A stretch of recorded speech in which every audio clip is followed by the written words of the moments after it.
আল্লাহ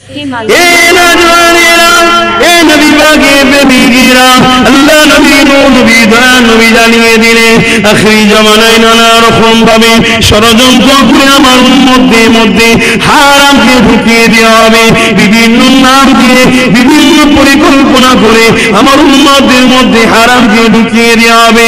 আমি রাসূলুল্লাহ জানিয়ে দিয়ে যান, তোমরা সতর্ক অবলম্বন করে চলো, তোমরা একটু জবানকে লাগাম দিয়ে চলো। আল্লাহ নবী জানিয়ে দিলেন, এ তোমরা মানুষেরা আখিরি জামানাতে হাতে আগুন রাখা সহজ হবে, ঈমান রাখা কষ্টকর হবে। মানুষ ভাবতেই পারবে না সে কিভাবে বেঈমানটা হয়ে যাচ্ছে। আল্লাহ নবীর দরবারে হযরত আলী চলে আসলেন, ইয়া রাসূলুল্লাহ হাবিবাল্লাহ, আমি একটু শিকার করতে যাব। আল্লাহ নবী বললেন, আলী রে, এই দিকে যাবে ওই দিকে যাবে, একদিকে যেতে নিষেধ করলো, কিন্তু এই দিকে যেতে বললো, একদিকে যেতে নিষেধ করলো। হযরত আলী দুই দিকে ঘুরে ফেললো, কোনো শিকারকে দেখতে পেল না। যখন ফিরে চলে আসতে নিয়েছে, যেদিকে নবী নিষেধ করেছে, হযরত আলীর কৌতূহল জাগলো, ওই দিকটা একবার গিয়ে দেখি। যখন ওই দিকে যেতে লাগলো, এমন সময় দেখতে পেল কি সুন্দর একটা পাখি, ওই পাখিটা কলিমা পড়তে লেগেছে। হযরত আলী দেখে বড় পছন্দ হয়ে গেল, পাখিটাকে ধরার জন্য হযরত আলী তার পিছু নিল। পাখিটা উড়ে উড়ে উড়ে উড়ে গিয়ে এক জায়গায় নোংরা রয়েছে, পায়খানা রয়েছে, বসে বসে খেতে লাগলো। হযরত আলীর মনটা খারাপ হয়ে গেল, কি সুন্দর পাখি, কলেমা পড়ছিল বলে করতে আসলাম, আবার দেখছি নোংরা খেতে লেগেছে। আবার হযরত আলী ভয় করে ওই নোংরা দেখতে গিয়ে এক ডালে বসে আবার কলেমা পড়তে লেগেছে। আবার হযরত আলী দেখে আবার পাখিরা কিছুক্ষণ পরে ওই নোংরা পায়খানা খেতে লেগেছে। এই দৃশ্যটা দেখে হযরত আলী নবীর দরবারে চলে আসলে, কিন্তু বলতে পারছে না, কারণ নবী নিষেধ করেছিল ওই দিকে যেতে। আলী চুপ করে বসে রয়েছে। আল্লাহ নবী নিজে বলতে লাগলো, এ আলী রে, শিকারে গিয়েছিল, কি ঘটলো কি বলবে না। হযরত আলী লজ্জা হয়ে যেন নরম হয়ে কাঁদু কাঁদু হয়ে বলতে লাগলো, হুজুর এমন এমন ব্যাপার রয়েছে, একটা পাখি দেখলাম কত সুন্দর কলমা পড়তে লেগেছে, কিছুক্ষণ পরে নোংরা খেতে লেগেছে, হুজুরের রহস্যটা কি? আল্লাহ নবী বলেছে, আলী ওটা হলো আমার আখিরি জামানার উম্মত। হুজুর বুঝতে পারলাম না। আল্লাহ নবী জানালে আমার আখিরি জামানার উম্মতরা দুনিয়ার ফিতনা জালে জড়িয়ে গিয়ে সকালে ঈমানদার থাকবে, সন্ধ্যায় বেঈমান হয়ে যাবে, সন্ধ্যায় ঈমানদার থাকবে, সকালে বেঈমান হয়ে যাবে। হালাল খাও হালাল খাও, আজ দুনিয়া তোমাকে চক্রান্ত করছে, নানান রকম নাম দিয়ে বিভিন্ন ষড়যন্ত্র করে আমাদের মধ্যে হারামকে ঢুকিয়ে দেওয়া। আল্লাহর রাস্তে সবর করো। নবীর পরিবারদের দিকে দেখো, তাদের পরিবারে এমনও দিন গেছে খাতুনে জান্নাত 3 দিন না খেয়েছিল, তথাপিও কোনদিন আল্লাহ পাকের অবজেকশন দেয়নি।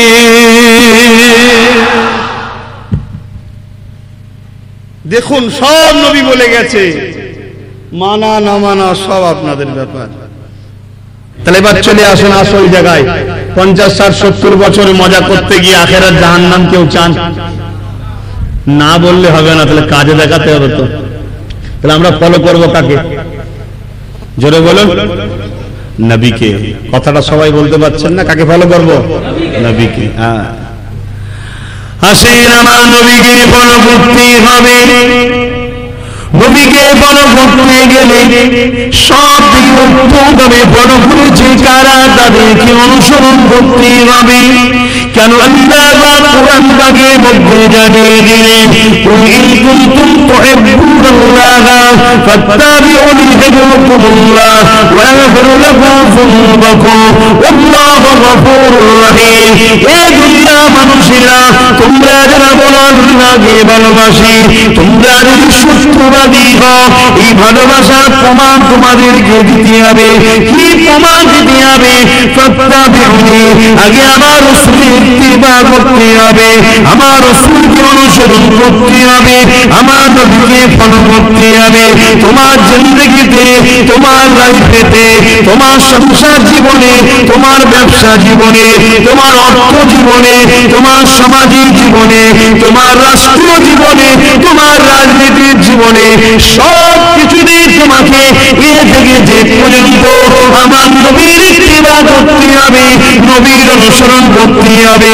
তোমরা যতই গুনাহগার হও না কেন, তোমরা যদি আমার নবীর ইত্তিবা করে নাও, আমি আল্লাহ ঘোষণা করে দিলাম, আমি তাদেরকে ভালোবেসে নেব।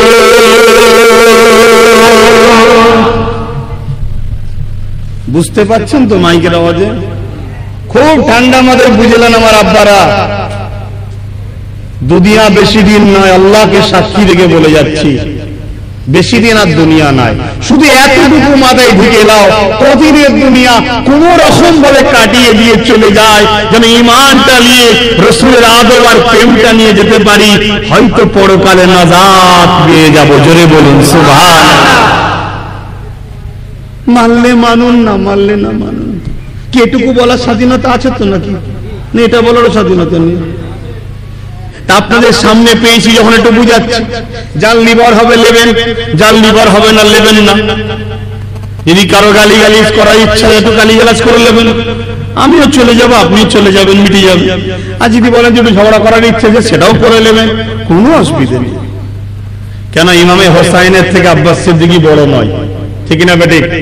ইমামে হোসাইন যদি পরিবার সহ কারবালা শহীদ হতে হয়, আমি কোথাকার লাটখাই? আল্লাহ দিনের জন্য হতে হবে।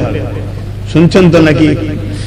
কারণ আল্লাহ জাত পাকের কসম করে বলে দিয়েছে, যাকে আমি দুনিয়া দেবো আখিরাত দেবো না, যাকে আমি আখিরাত দেবো দুনিয়া দেবো না।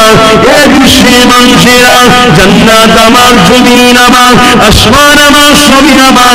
হাত দুটো আমি দিয়েছি, তোমার ইচ্ছা মতো ব্যবহার করতে হবে না। চোখ দুটো আমি দিয়েছি আমার, আমার তোর নয়, তোমার ইচ্ছা মতো ব্যবহার করতে হবে না। কান দুটো আমি দিয়েছি, তোর নয়, আমার, আমার ইচ্ছা মতো ব্যবহার করতে হবে না। তুমি যদি মনে করো দ্বন্দ্ব আমার, না না না, সব কিছু আল্লাহ তার ফাঁদ থেকে দিয়েছে, তার ভান্ডার থেকে দিয়েছে, ইচ্ছা মতো খরচ করতে হবে না। আল্লাহ জিন্দেগি দিয়েছে, যদি মনে করো আমার, না না না, আল্লাহ তোমাকে ব্যবহার করতে দিয়েছে, ইচ্ছা মতো খরচ করতে হবে না। আল্লাহ সব হিসাবটা নেবে ময়দানে মাশর। ওই দিনটা কেমন দিন হবে একটু বলে দিই, তারপরে নবীর আদর্শ দিকে যাচ্ছি। আল্লাহ নবী জানিয়ে দিলে, কানা বিদ্যুল খামসিনাল বাসরাতি, 50,000 বছরের একটা দিন হবে। ওই দিনটা বিচারের দিন হবে। কেমন দিন হবে? লোহাকে গরম করে যেমন লাল হয়ে যায়, সূর্যের তাপে জমিনটা এরকম লাল হয়ে যাবে। এই জমিনে কে নেতার বেটা, কে রাজার বেটা, কে পীরের বেটা, কে আমিরের বেটা, কে কার বেটা, ওটা আল্লাহ দেখবে না। সবাইকে জমিনে দাঁড়াতে হবে একমাত্র মুস্তাফার গোলামদের জন্য। আর সাজিদের ছায়াতে জান্নাতি খানার ব্যবস্থা থাকবে। চলো লাভালাভি করো, রক্তের গরম, অর্থের গরম, পাওয়ারের গরম করো। যাও না মিশরে গিয়ে ফেরাউনকে জিজ্ঞেস করো না, হেরা তোর কি হাল বলতো একটু। সব ঠান্ডা হয়ে গেছে। কান থাকতে যারা কালা তারা বুঝবে না, আর কান যাদের খোলা আছে তারা বুঝে নেবে। আল্লাহ আমাদেরকে হেদায়েত করুক, বলুন আমিন। কারণ হেদায়েত সবার কপালে হয় না, আল্লাহ যাকে ভালোবাসে তাকে হেদায়েত করেন, ঠিক না বেটি? তবে আল্লাহ বলেছে, বান্দা তুই আর কেউ যদি চেষ্টা করিস ভালো হব, ভালো করার দায়িত্ব আমার, কিন্তু চেষ্টা তোকে করতে হবে। চেষ্টা থাকা দরকার তো নাকি? না এখন দুদিন মজা করে নি, তারপরে যখন সময় হবে তওবা করব। নিঃশ্বাসের বিশ্বাস নেই, কখন ফুট করে চলে যাবে, কি মুখ দেখাবে। আরে মুসলমান, আরে ছেলেমেয়েরা, তরুণেরা, এই নবী পাকের বিবিরা, আল্লাহ বাজানিয়ে দিয়ে যারা আমার নবীর ইত্তেবা করবে করবে, আমার নবীর অনুসরণ করবে, আমার নবীকে প্রিয়া করবে, আমার নবীকে ফলো করবে, উঠতে বসতে চলতে চাল চলতে সব কিছুতে 24টা ঘন্টা সব কিছু বিষয়ে মুহাম্মদ ছাড়া অন্য কারো অনুসরণ করা চলবে না। ইমানদাররা শুনে রেখে দাও, যারা এইভাবে চলবে তাদেরকে আমি প্রিয়ার করবো। হ্যাঁ, চেষ্টা করেছে মেনে চলতে পারে, আল্লাহ অন্তরের খবর জানে। চেষ্টাকারী সম্বন্ধে আল্লাহ পাকের মেসেজ রয়েছে, ওরে আমার বান্দারে কান্নার বড় চেষ্টা কর, চোখ দিয়ে যদি পানি নাও বেরিয়ে যায়, কান্নাওয়ালাদের সঙ্গে সামিল করে দেবো। চেষ্টা করেছো কিন্তু সব মেনটেন করতে পারো না, তোমার চেষ্টাটাকে আল্লাহ পাক কবুল করে নেবে। কিন্তু ইচ্ছা করে তুমি মাতব্বরি করবে, ইচ্ছা করে তুমি দাদাগিরি দেবে, ইচ্ছা করে তুমি রাসূলের দ্বীনের খেলাফ চলবে, ইচ্ছা করে তুমি রাসূল জীবন করেছে তার বিরুদ্ধে চলবে, ইচ্ছা করে যারা নবীর দুশমন তাদের দলদাস হয়ে থাকবে। এই যুবকেরা মনে রেখে দিও, নিঃশ্বাস একদিন ফুরিয়ে যাবে, ওই দিন আল্লাহ পাক বুঝিয়ে দেবে।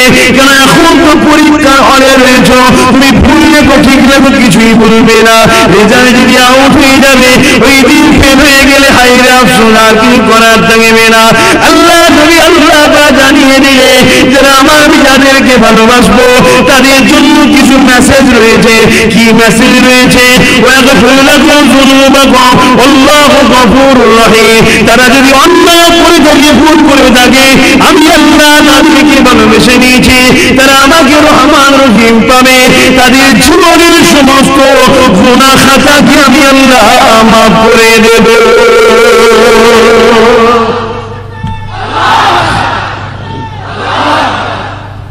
আজকে এখানে বসে আছে অনেক ছেলে, যুবক ছেলে এসছে, আমি দেখছি প্যান্ট শার্ট পরা, মাথায় টুপি নেই, আম ভাবে এসে বসেছে, 30 বছর 40 বছর বয়স। ভুল হয়েছে না হয়নি?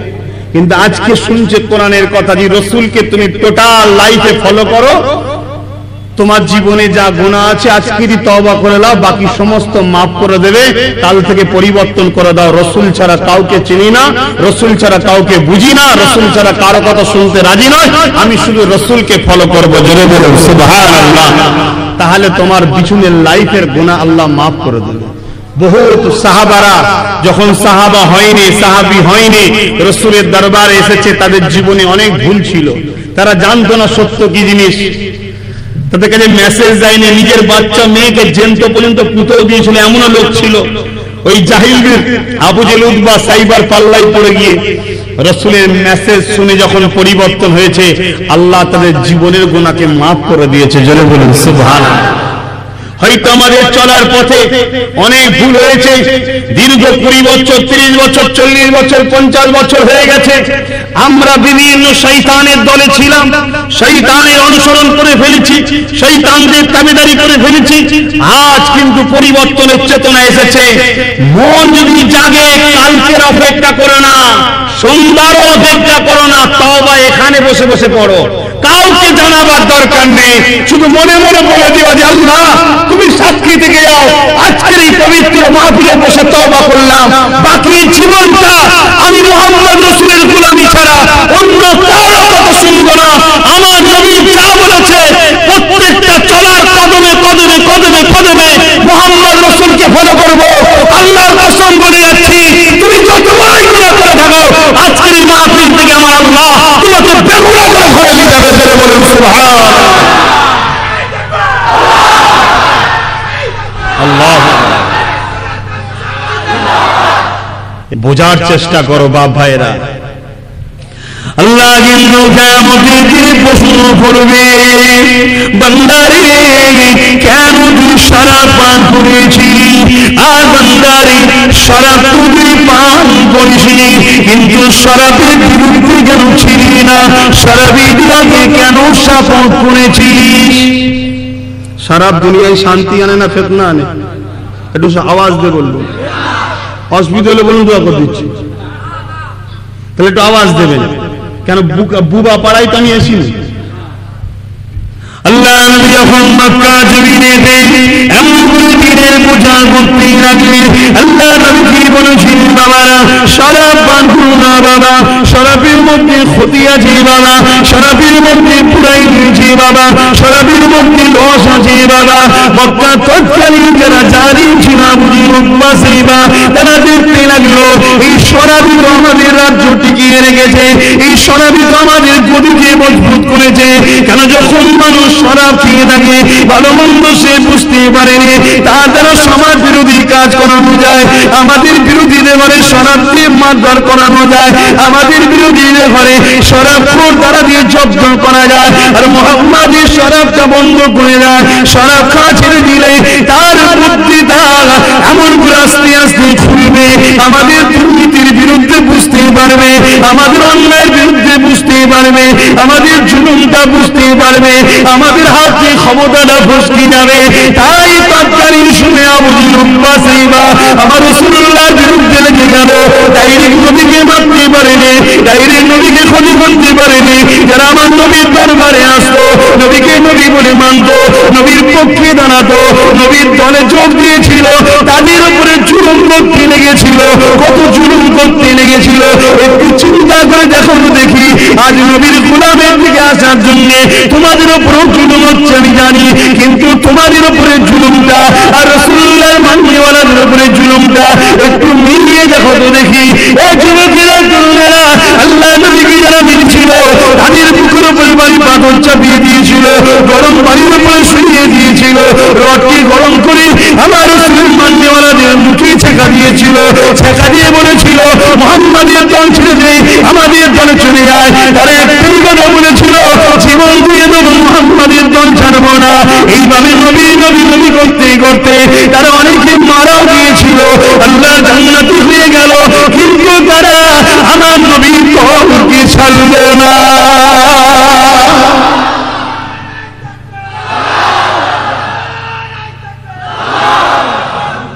বেজার হচ্ছে, ভুল শিখাচ্ছি, দেখুন বুঝার চেষ্টা করুন। আল্লাহ আমাদেরকে সৎ বুদ্ধি দেন, বলুন আল্লাহুম্মা আমিন। বলবেন নবীর দিকে আছি, আর দুনিয়ার বুকে রাসূলের বন্ধ করা শরাবকে আবার প্রতিষ্ঠিত করব। আর যারা শরাবকে প্রতিষ্ঠিত করতে চায় তাদেরই হয়ে গুণগান গাইব, আর কিয়ামতের দিন আশা করব নবীর শাফাত লব। এর থেকে বড় মিথ্যায় কেউ বাঁচবে ভাই? তোমার বলে কিছু নেই, আব্বাসের বলে কিচ্ছু নেই, সব কিছুটাই আল্লাহর হুকুমে করতে হবে। এই কথায় একমত? এই কথায় একমত? তোমার আমার বলে কি আবার কি আছে বলো? কোন জিনিসটা তোমার বলো তো?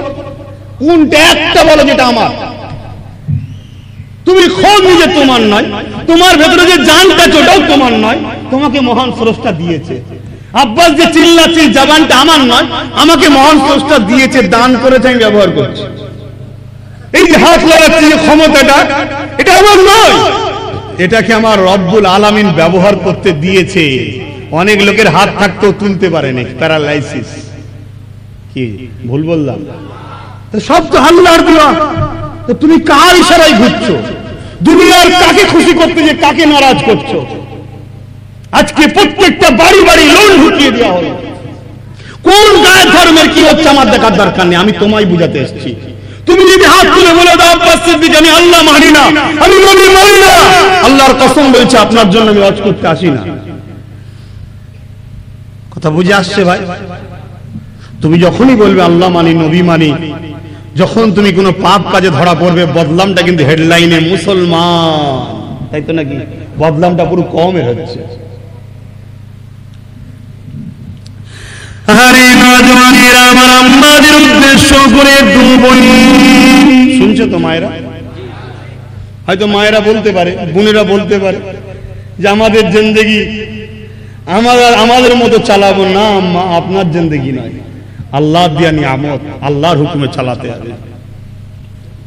আমি শিক্ষার জন্য বলি, এই যুবকেরা তোমাকে আমাকে আল্লাহ শ্রেষ্ঠ মখলুক বানিয়েছে। পাথরের থেকে আমরা দামি না কমা, পাথর থেকে শিক্ষা নাও। কি শিক্ষা? এমন করে আল্লাহ নবীর সামনে আবু জেহেল এসে দাঁড়িয়ে গেল। আবু জেহেল দুটোটা করে বলতে লাগলো, মুহাম্মদ বলো তো দেখি আমার হাতের মধ্যে কি রয়েছে। এই ওকে আপনারা সবাই জানে, কিন্তু এ থেকে জ্ঞান নেবার ব্যাপার আছে। ওই জ্ঞানটা একটু আপনাদের কাছে খোলাসা করে দিয়ে যান। আল্লাহ নবী অনেক বড় কথা বলেছিল, পা তোমার হাতে যা আছে সে যদি বলি আমি কে, তাহলে কি তুমি বলে দেবে, কলিমা কি পড়ে নেবে? আবু জেহেল দেখে নিল মুহাম্মদ প্রশ্নটাকে একটু কড়া করে নিল। কেন? আবু জেহেল চোখ থাকতে অন্ধ ছিল, কান থাকতে কানা ছিল, তার অন্তরে খোদা মোহর মেরে দিয়েছে, সে হিদায়াত পাবে না। নবীর চাচা ছিল আবু জেহেল, নিজের চাচা নয়। এমন করে আবু জেহেল যখন এই কথা বলেছিল, আল্লাহ নবী আবু জেহেলের হাতে দিয়ে তাকালো। আবু জেহেলের হাতে একটা পাথর ছিল। যে বিষয়টা আমি বলতে চাইছি, ওই পাথরটা কার কবজাতে ছিল? একটু সারা দেবেন। কার দখলে ছিল? কার রাজত্ব চলছিল পাথরটার উপরে? কার ক্ষমতা চলছিল পাথরটার উপরে? কার দখলে ছিল পাথরটা? আবু জেহেলের দখলে ছিল। এ আমার নবীর গোলামেরা, এ যুবকেরা, যুবতীরা, আম্মারা, মেয়েরা, ভাইরা, বাপেরা, মৃত্যু তো অবশ্যই একদিন আসবে। আল্লাহ জানিয়ে দিল, এ বান্দা জান্নাত যদি দিতে চাও, এর বিনিময়ে তুমি আমাকে দুটো দাও। কি দেবো আল্লাহ? আমার রাস্তাতে জান দাও আর মাল দাও। আল্লাহ জান তো তুমি দিয়েছো, হ্যাঁ আমার রাস্তায় দিয়ে দে। মাল তো তুমি দিয়েছো, হ্যাঁ আমার রাস্তায় আবার দিয়ে দে। এর বিনিময়ে আমি আল্লাহ তোদেরকে জান্নাতটা দিয়ে দেব। জান দেবে না, মাল দেবে না, জান্নাত নেবো আশা করাটা বোকামি হবে। কিয়ামতের দিনে ফেঁসে যাবে। হয়তো কোনো মানুষ মনে করতে পারো, যখন সময় আসবে দেখা যাবে। কি সময়ের কথা বলছো? বিশ্বাসের কোনো বিশ্বাস নাই। এখনই মুখটা যন্ত্রণা করে উঠবে, হাতটা দেবে, আস্তে আস্তে কাত হয়ে যাবে, বিশ্বাসটা বন্ধ হয়ে যাবে, কোনো গ্যারান্টি নাই। কি দেখে দেবে ময়দানে মাশরে? জান্নাতের দিকে একটা পুলের উপর দিয়ে যেতে হবে। ওই পুলের উপর দিয়ে গিয়ে জান্নাতে যেতে হবে। ওই পুলটা পার হতে হবে। ওই পুলটা হলো চুলের থেকেও সরু, ওই পুলটা হলো হিরের থেকেও ধার। ওই পুলটা পার হতে গেলে আল্লাহর প্রেম হতে হবে, নবীর প্রেম হতে হবে। ওখানে গায়ের জোর চলবে না, ওখানে পয়সা চলবে না, ওখানে রূপ যৌবন চলবে না, ওখানে কে তোমার পিছনে আছে চলবে না। ওখানে ইমানের পাওয়ার যার যত বেশি, সে তত দ্রুত পার হয়ে চলে যাবে। কি দেখে নেবে যুবকেরা, কি দেখে নেবে মায়েরা, বোনেরা? এই দুনিয়ার জমিনে কে তোমাকে পাঠানো ভেবে দেখো, কি জন্য পাঠানো ভেবে দেখো। বারবার বলে দিয়ে যায় শুনেরা, এই দুনিয়ার ময়াই পড়ে আখিরাতকে ভুলে যেও না গো। এ যুবকেরা, তুমিরা, বাপেরা, আমার নবী পাক জানিয়ে দিলেন, ওই কিয়ামতের দিনটা এত কঠিন দিন হবে, যে দিনেতে বাপ নিজের ছেলেকে জমিনে শুইয়ে দিয়ে তার বুকের উপরে পা দিয়ে দাঁড়িয়ে যাবে।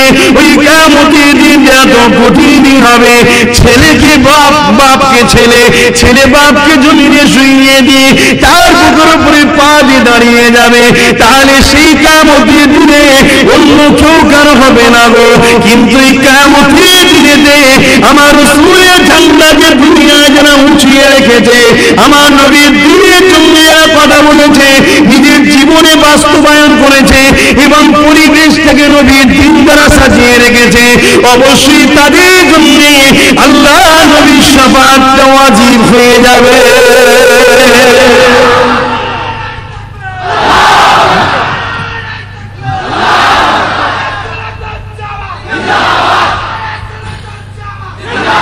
অসুবিধা হচ্ছে না তো আপনাদের?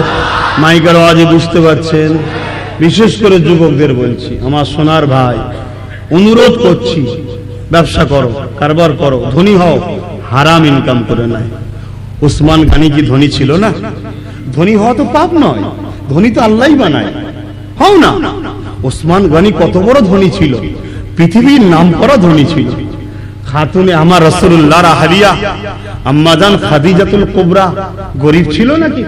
পৃথিবী বিখ্যাত ধনী নারী ছিল। জোরে বলেন সুবহানাল্লাহ। হন না, কে মানা করছে?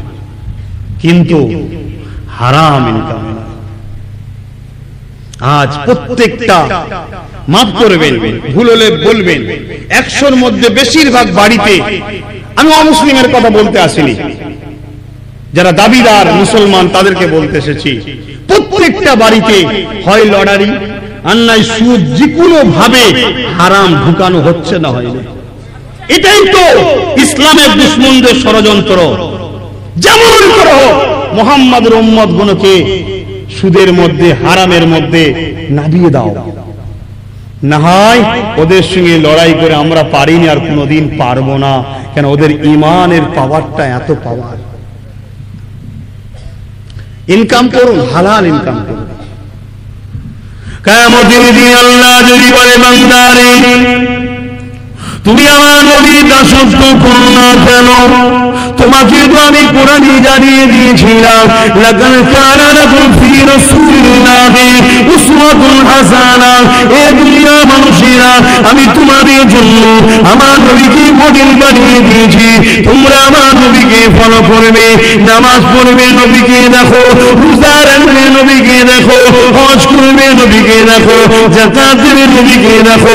তুমি আমি কিছু মানুষ বলবো, হে আল্লাহ, নামাজ তো নবীকে দেখেই পড়েছি, অর্থাৎ নবী যেভাবে পড়তে বলেছি পড়েছি, রোজা যেভাবে রাখতে বলেছি রেখেছি, হজ যেভাবে করতে বলেছি করেছি। কিন্তু আমার আল্লাহ বলবে বান্দারে ব্যবসাটা কাকে দেখে করেছিলে? কেন? আল্লাহ ব্যবসা তো দুনিয়ার ব্যাপার না রে বান্দা, দুনিয়ার মধ্যে তো আখিরাতকে পাওয়া যাবে। তাই তো আমি শিখিয়েছিলাম, রব্বানা আতিনা ফিদ দুনিয়া হাসানাতাও ওয়া ফিল আখিরাতি হাসানা, দুনিয়ার ভালাই আখিরাতের ভালাই। তাহলে ব্যবসাটা কাকে দেখে করেছিলি? না অমুককে দেখে করেছিলাম। আমার আল্লাহ বলবে বান্দারে তাকে তো অনুসরণ করতে আমি হুকুম করিনি, তোকে আমি বানিয়েছি, আমার সৃষ্টি তুই, মায়ের পেটে আমি তোকে বাঁচিয়ে রেখেছিলাম। কোটি কোটি কোটি কোটি এমন করে কোষ আসতেছিল, কি বুঝতে পারছেন তো? কোটি কোটি আসে বাপের শরীর থেকে, আশা করছি বুঝতে পারছেন। কোটি কোটি আসে, মিলনের মাধ্যম দিয়ে মায়ের রেহেমে যায়, মায়ের শরীরে যায়। কোটি কোটি কোষ থাকে, তার মধ্যে থেকে একটাকে আল্লাহ বাঁচিয়েছে, যার নাম আব্বাস সিদ্দিকী। সব মরে গেছে, তার মধ্যে আপনি একটা, আপনি একটা, আপনি একটা, সব মারা যায়। কোটি কোটি আসে, এটা একটা কোষ, এটা রূহ, ছোট্ট একটা পোকা ধরনের, সেইটা বাপের শরীরের মাধ্যম দিয়ে মায়ের রেহেমে গেছে। অনেকে ঢুকার চেষ্টা করেছে মায়ের রেহেমে, সবটাকে আল্লাহ মেরে দিয়েছে, এই একটাকে বাঁচিয়েছিল, সেটা আমি। তোমাদের কথাও বলছি, তোমারও আব্বার শরীর থেকে বহুত এসেছিল, সব মরে গেছে, একটা বাঁচেছিল, সেটা তুমি। তাহলে আমার আল্লাহ কত ভালোবেসে তোমায় সৃষ্টি করলো। আর বান্দা ব্যবসাটা করেছিল কাকে দেখে? কাকে দেখে করতে হবে? করি আমরা। আব্বাস সিদ্দিকী যখনই বলবে, বলে সব ঠিক হচ্ছে না, তুমি বাবা অন্য কথা বলো। আল্লাহ কিয়ামতের দিন আমাকে বলবে, বান্দারে আমার নবীর দাসত্ব কেন করলি না? তোর জীবনটা তো আমার নবীর রাস্তা দিয়ে চলবে।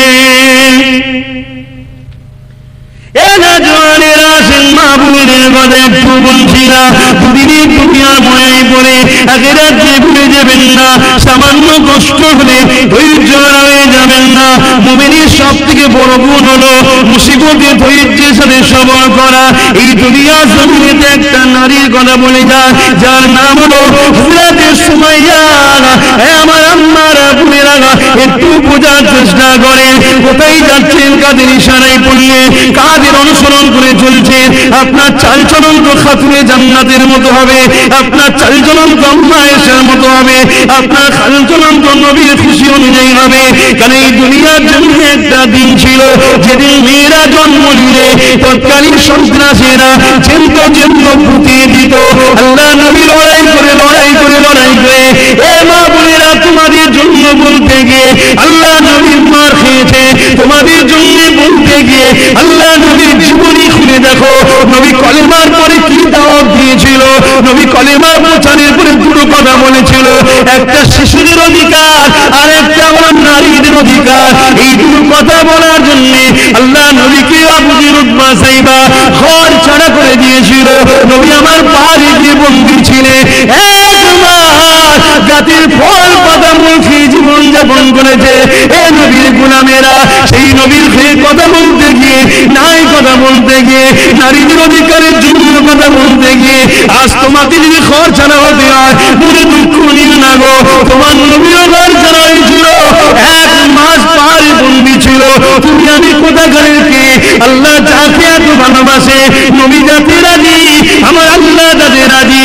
নবী এটাই শিখিয়ে দিয়ে গেল, এ বিশ্বের মানুষেরা কিয়ামত পর্যন্ত আমার প্রেমী কেমনও থাকবে, তারা আমার সুন্নতের উপরে চলবে, আমাদের কথা বলবে, আমাকে কথা বলার জন্য সমাজ থেকে বয়কট করবে, সমাজ থেকে মিথ্যা কেস দেবে, সমাজ থেকে মারবে, সমাজ থেকে খরচনা করে দেবে।